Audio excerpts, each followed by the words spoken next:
ते आलतू फालतू पोरांसोबत काय खेळतोय? दम असन तर माझ्यासोबत खेळ ना.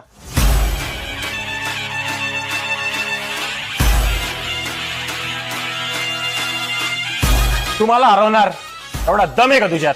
आता कुणाच्या बुडात किती दम आहे ते बघूच.